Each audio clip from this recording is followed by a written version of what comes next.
Bueno, vamos a hablar ahora de la antijuricidad. La antijuricidad es una categoría dogmática diferente.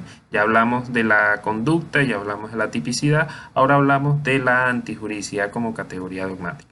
La antijuricidad como categoría dogmática se deriva del principio de lesividad. Y el principio de lesividad significa no hay delito sin lesión. Y no hay delito sin lesión a qué? A un bien jurídico. Y ese es el primer elemento importante que diferencia, digamos, el derecho penal de otras ramas, porque hablamos de bienes jurídicos para proteger. No estamos hablando ni de derechos ni de bienes, no, estamos hablando de bienes jurídicos. Y bienes jurídicos para el derecho penal significa aquellos bienes o derechos importantes de la sociedad y solo aquella parte que requiere protección del derecho penal. Por ejemplo, nosotros protegemos el derecho a la propiedad. Sin embargo, al proteger el derecho a la propiedad no nos encontramos con la protección absoluta de toda la propiedad, porque nosotros no nos encargamos de un delito, por ejemplo, de un hurto, de un borrador, de un hurto, de un lapicero. No, el derecho penal se encarga de la protección de la propiedad, pero en aquellos, digamos, elementos o bienes supremamente importantes y supremamente, digamos, valiosos para la protección del derecho penal.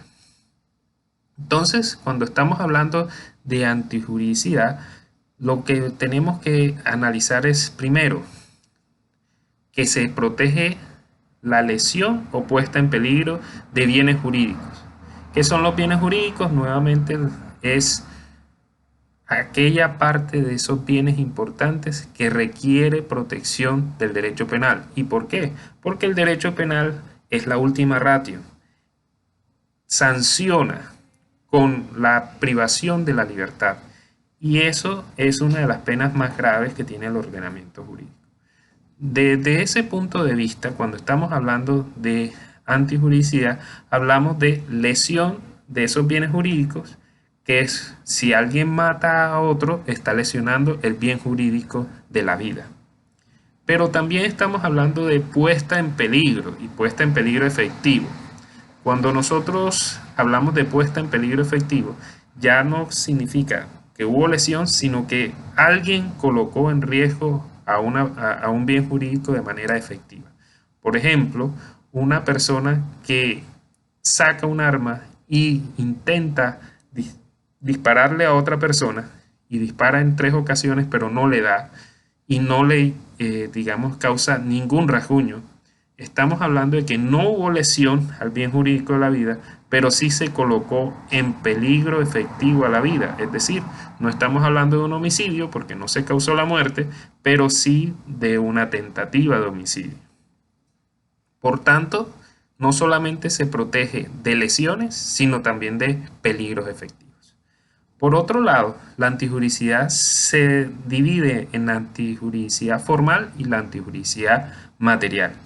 La antijuridicidad formal es la contradicción de la conducta que realiza una persona con el ordenamiento jurídico. Es decir, alguien hizo algo en contra de la ley.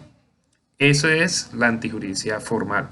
Pero la antijuridicidad material significa la lesión o puesta en peligro efectivo de aquel bien jurídico. Es decir, si una persona habla por teléfono con otra y le dice por cariño alguna palabra que por regla general no es, digamos, no es cordial.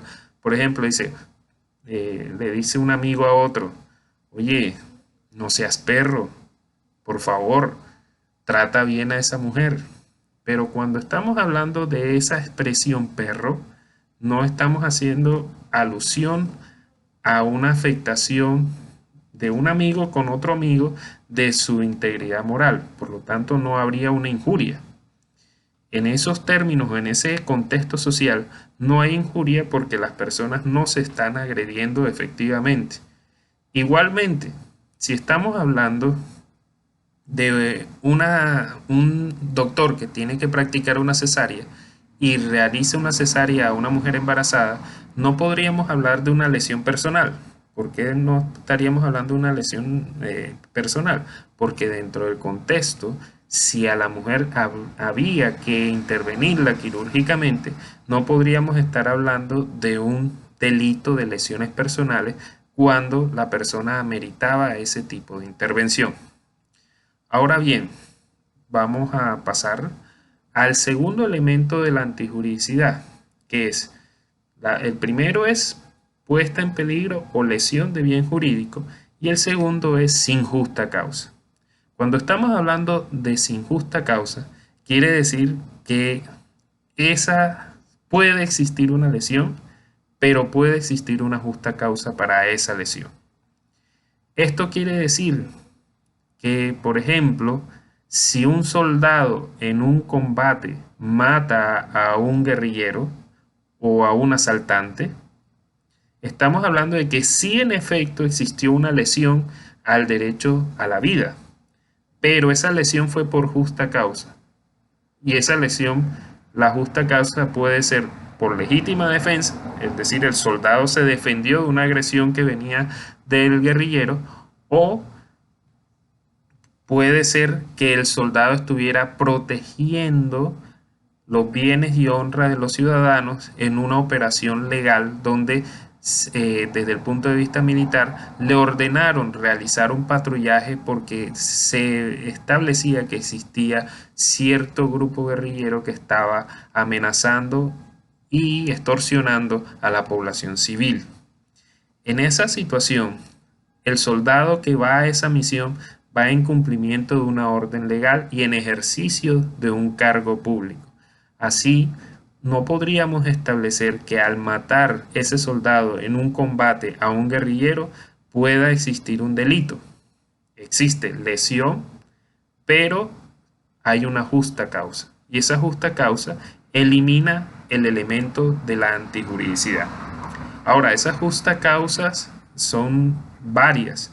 Existe ejercicio de un deber legal, ejercicio de un cargo público, existe el error de tipo, el error de prohibición, existe el estado de necesidad, existe la legítima defensa, existe el consentimiento y así pueden existir varias causales de ausencia de responsabilidad que permiten que, si bien es cierto pueda existir una lesión o un peligro al bien jurídico, pueda haber una justa causa y elimine el elemento de la antijuridicidad.